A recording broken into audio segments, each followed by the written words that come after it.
सिर्फ हंगामा खड़ा करना एनसीबी की कोशिश नहीं, उनकी कोशिश है कि हर नशेड़ी के मन में दहशत फैलनी चाहिए। नमस्कार, मैं जनप्रवक्ता शिवम गौतम। एनसीबी जिस तरीके से काम कर रही है उसके बाद ये स्पष्ट हो गया कि एनसीबी किसी भी नशेड़ी गंजेड़ी और नशे का कारोबार करने वाले को छोड़ने वाली नहीं है। अब तक इस मामले में 22 गिरफ्तारियां हो चुकी हैं और एनसीबी के रडार पर पूरे देश के 20 लाख नशेड़ी गंजेड़ी चरसी और कोकीन के शौकीन हैं। इसके अलावा 140 से ज़्यादा ड्रग सिंडिकेट भी एनसीबी के रडार पर हैं और एनसीबी ने अब ये दावा किया है कि पूरे देश में 1.5 लाख करोड़ रुपए से ज़्यादा के नशे का कारोबार होता है और इस कारोबार को रोकने के लिए अब पूरी तैयारी के साथ एनसीबी की छापेमारी चल रही है। यही वजह है कि मुंबई से अब तक 1 किलो कोकीन, 2 किलो पीसीसी और 29 किलोग्राम एमडीए, 70 ग्राम मेफेड्रॉन और इसके अलावा तमाम और अगर हशीश की बात करें तो 56 किलो हशीश यानी कि चरस पकड़ा गया है। ये वही हशीश है जिसकी रिमांड दीपिका पादुकोण करती हुई नजर आ रही थी। निश्चित तौर पर एनसीबी अपना काम कर रही है। कुछ लोग ये कह रहे थे कि अब एनसीबी की तरफ से खबरें नहीं आ रही हैं, एनसीबी किसी को उठा रही है या नहीं उठा रही है, किसको सम्मन जारी कर रही है, इसका खुलासा नहीं हो पा रहा है। दरअसल एनसीबी जो काम करती है बहुत ही अंदर खाने करती है और छुप कर भी करती है, अंदर ही अंदर वो अपना जाल बिछाती है और यही वजह है कि एनसीबी अब जो कुछ कर रही है वो धीरे धीरे चल रहा है। उसको गृह मंत्रालय की तरफ से स्पष्ट संकेत मिल चुके हैं कि किसी भी हालत में जो बड़ी मछलियां हैं, बड़े मगरमच्छ हैं, वो इस जाल से छूटने नहीं चाहिए और इसी वजह से अब एनसीबी ने अपना जो काम है उसका दायरा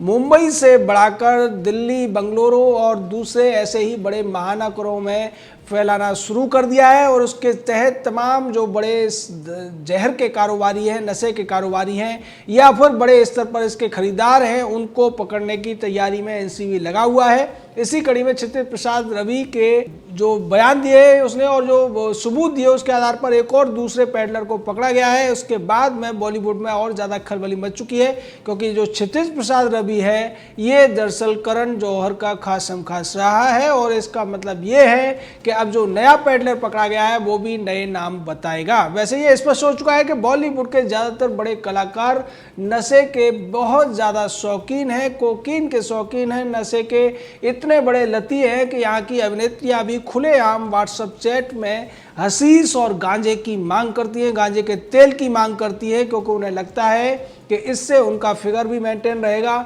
और उनको जो थकान महसूस होती है वो भी नहीं रहेगी क्योंकि ज़्यादातर नशा करने वाले लोगों को लगता है कि अगर वो नशा करेंगे तो थकान दूर हो जाएगी, जबकि होता ये है कि वो जो नशा है वो दिमाग के एक विशेष हिस्से को सुन्न कर देता है। उसके बाद आदमी को जो शरीर की अनुभूति है वो बंद हो जाती है और उसे ऐसा लगता है कि वो आनंद का अनुभव कर रहा है। इन सारी चीज़ों को रोकने के लिए, देश के युवाओं को नशे के मकर जाल से बचाने के लिए एनसीबी ने एक अभियान चला रखा है जिसको क्लीन बॉलीवुड या क्लीन इंडिया के नाम से भी आप कह सकते हैं और उसी के तहत अब जैसा हमने बताया 20 लाख लोगों को रडार पर एनसीबी लेकर चल रही है। एनसीबी का मानना है कि जिस तरीके से ये बड़े कारोबारी हैं जिनका कारोबार भारत ही नहीं बल्कि पश्चिम एशिया और यूरोप, अमेरिका या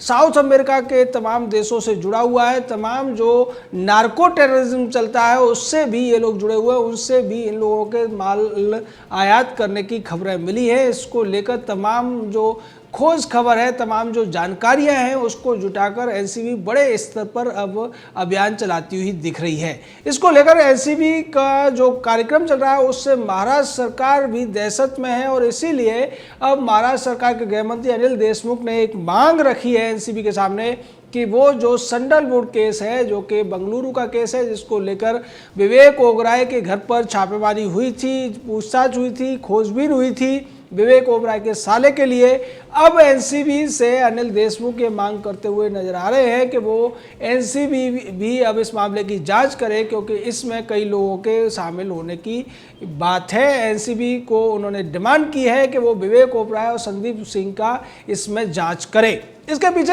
कारण राजनीतिक है। पहले यही अनिल देशमुख एनसीबी की जांच का विरोध कर रहे थे और ये कहते हुए नजर आ रहे थे कि एनसीबी की जांच का कोई औचित्य नहीं बनता है, सीबीआई को जांच करनी चाहिए। एनसीबी क्यों मुंबई के अंदर जांच कर रही है? लेकिन जब एनसीबी जांच कर रही है तो अब उन्हें लगता है कि अगर हमारे लोग फंस रहे हैं, हमारे जान पहचान वाले, हमारे प्रिय बॉलीवुडिये फंस रहे हैं, तो निश्चित तौर पर दूसरे लोगों को भी फंसना चाहिए। और यही वजह है कि अब सीधे नाम लेकर एनसीबी से जांच की मांग करते हुए दिख रहे हैं अनिल देशमुख। दूसरी तरफ एनसीबी ने तमाम जो बॉलीवुड एक्ट्रेसेस के फोन जब्त किए थे, 15 लोगों के फोन को एनएफएसएल भेज दिया गया है। जिसकी वजह यह है कि उन लोगों ने तमाम जानकारियों को छुपाया था अपने वकीलों के माध्यम से। उन्होंने ये कहने की कोशिश की थी कि उन्होंने कभी नशा नहीं किया, बल्कि सुशांत सिंह राजपूत ही नशा करता था। हालांकि उन्होंने ये माना था कि सुशांत सिंह राजपूत के साथ वो रहा करते थे। इसमें दीपिका पादुकोण हो, श्रद्धा कपूर हो, या फिर सारा अली खान, नकुलप्रीत सिंह जैसे लोग हों, ये सभी के सभी ये कह रहे थे कि वो नशा नहीं करते। लेकिन बाद में पता चला कि वो नशा करते हैं। और इससे पहले वो जिस तरीके से गोवा गए थे, तो गोवा में कई ऐसे रिजॉर्ट हैं जहाँ पर डिटॉक्सिकेट किया जाता है अपने आप को। वहाँ रहकर ये अपने बचाव के लिए सारी तैयारियां करके आए थे। बाद में वकीलों से मिले थे और ऐसा इसलिए हो पाया था क्योंकि एनसीबी किन किन लोगों को सम्मन कर रही है इसकी जानकारी पब्लिक के माध्यम से, मीडिया के माध्यम से इन लोगों को हो गई थी और इन्होंने अपने बचाव में तमाम रास्ते अख्तियार कर लिए थे। लेकिन अब एनसीबी उस तरीके की चीज़ों को एक तरीके से गुपचुप तरीके से कर रही है, जिससे कि आने वाले समय में एनसीबी किसको बुलाएगी, किसको रिमांड पर लेगी, किसकी जांच पड़ताल करेगी, किसके घर पर छापेमारी करेगी, ये बात किसी भी तरीके से लीक नहीं होनी चाहिए। क्योंकि लीक होते ही ये लोग सतर्क हो जाते हैं और वकीलों की मदद से रटे रटाए बयान तैयार कर लेते हैं और उन बयानों के माध्यम से एनसीबी को गुमराह करने की कोशिश करते हैं। जिस तरीके से इस पूरे मामले में हाई कोर्ट जाकर रिया चक्रवर्ती को जमानत मिली, उससे पहले सौभिक चक्रवर्ती जो रिया का भाई है, सिद्धार्थ पिठानी हो या सैमुअल मिरांडा हो,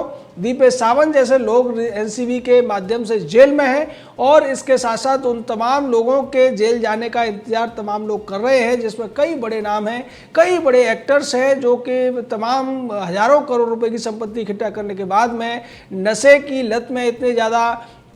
मजबूर हैं कि वो नशे को छोड़ नहीं पाते, बड़ी बड़ी पार्टियां देते हैं। और जो नवोदित कलाकार होते हैं, जो संघर्ष करने वाले कलाकार मुंबई में आते हैं, उनको अपने इस जाल में फंसा लेते हैं, उनको गिरफ्त में फंसाकर अपने कैंप में उनसे काम कराते हैं। और इस सब के पीछे जो कारण है वो यही है कि ड्रग्स के धंधे में बहुत ज़्यादा पैसा इनको कमाई होता है। और ऐसा भी कहा जा रहा है कि एक बड़ा जो एक्टर है, जो कि जिसको बताया जा रहा है कि वो पहले मॉडल भी था, उसके ही माध्यम से ये पूरा कारोबार मुंबई में होता है। और इसके तार अंडरवर्ल्ड से लगे हुए हैं, दुबई से डी कंपनी तक से इसके तार हैं, इसकी पहले ही खुलासा हो चुका है। और यही वजह है कि अब बॉलीवुड के तमाम लोग इकट्ठा होकर कोर्ट के माध्यम से किसी भी तरीके से जांच को प्रभावित करने की कोशिश करते हुए दिख रहे हैं।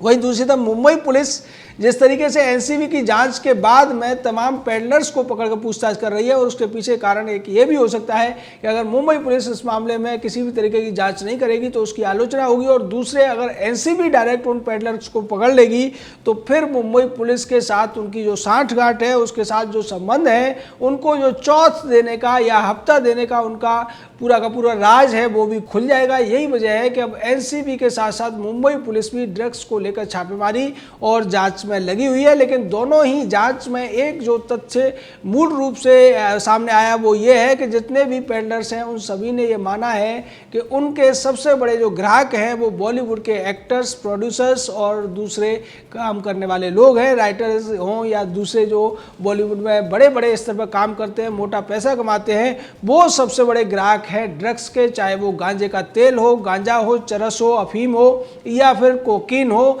एमडीए हो, ये तमाम जो नशे की पुड़ियाएं हैं, इन सब का शौक रखने वालों की बॉलीवुड में कोई कमी नहीं है। लेकिन दूसरी तरफ ये बॉलीवुड ये हाई कोर्ट में जाकर ये मांग रखते हैं कि अगर हमारे खिलाफ कोई ऐसी बात कर रहा है, हमारे इस काले सच को दिखाने की कोशिश कर रहा है, तो उसकी रिपोर्टिंग पर प्रतिबंध लगाया जाए, उसके चैनल को बंद किया जाए, उस पर जुर्माना किया जाए। क्योंकि देश के लोगों को ये जानने का हक नहीं है कि बॉलीवुड के ये तमाम जो नट और नटियां हैं, जो जनता की गाड़ी कमाई का पैसा खींच लेते हैं फिल्मों के माध्यम से, उस पैसे पर डाका डालते हैं, उसका इस्तेमाल ये काले नशे का कारोबार करने के लिए, उसका इस्तेमाल करने के लिए और देश की जो युवा पीढ़ी है उसको नशे के दलदल में धकेलने के लिए करते हैं। इन लोगों ने ऐसी तरीके से एक मूवी बनाई थी उड़ता पंजाब, लेकिन अब जो हकीकत सामने आ रही है उससे पता चलता है कि उड़ता पंजाब नहीं था बल्कि उड़ता बॉलीवुड है। और इस उड़ते हुए बॉलीवुड में हर वो नाम शामिल है जिसको आप एक मासूम भोला भोला नायक के तौर पर फिल्मों में देखा करते थे,